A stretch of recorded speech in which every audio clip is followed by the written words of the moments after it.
महाप्रभु श्री लिंगराज मंदिर समस्त नीति कांति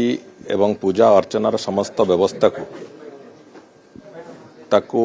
गोटे श्रृंखलित मानर रे करिवा पाई एवं मंदिर रे भगवान कर जो विधि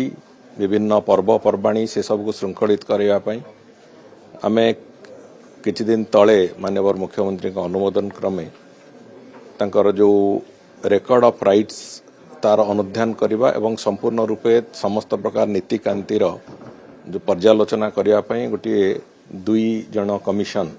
से आरंभ होता जो कि अध्यक्ष भाव में जस्टिस श्री डीपी चौधरी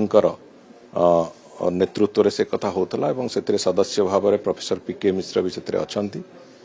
से आज तांकर जो अंतरीण रिपोर्ट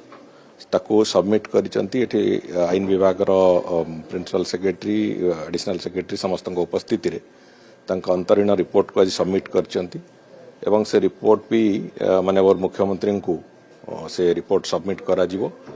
एवं से ऊपर से तांकर आहुरी तर्जमा चलीची से ऊपर विभिन्न प्रकार नथी पुरातन नथी जते विभिन्न निजोगर अच्छी मंदिर संपर्कित जते नथी पत्र अच्छी सबुगुड़िक गभीरतार सहित अनुध्यान करिकी से रिपोर्ट को प्रस्तुत करुचंती एवं आमे आशा करूछु खूब शीघ्र तांकर फाइनल रिपोर्ट आसिला परे तार जो इम्प्लीमेंटेशन जो प्रक्रिया से जो रेकमेंडेशन गुड़िक करिचंती से रेकमेंडेशन गुड़िक केमिति इम्प्लीमेंट हबो से बाबद रे सरकार यथोचित पदक्षेप जेमि नवा कथा ताकू नेबे जहा फल जो प्रति वर्ष महाप्रभु श्री लिंगराजंकर पूजा अर्चना रे विभिन्न पर्वपर्वाणी रे जो कोटि कोटि व्याघात घटुची विभिन्न प्रकार समस्या आसुची ताकू आखि आगे रखिकी एक कथा आरंभ करा जायतला एवं हमको आशा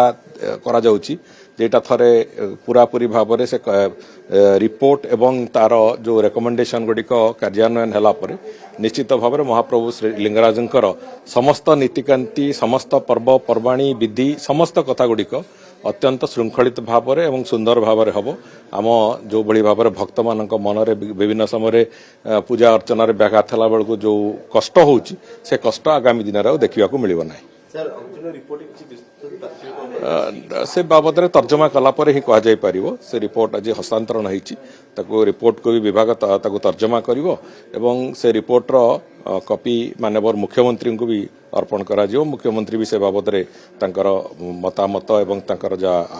आदेश उपदेश जा थिबो से ऊपर से भी तारी ऊपर से अनेक कथा निर्भर करिवो तेणु करी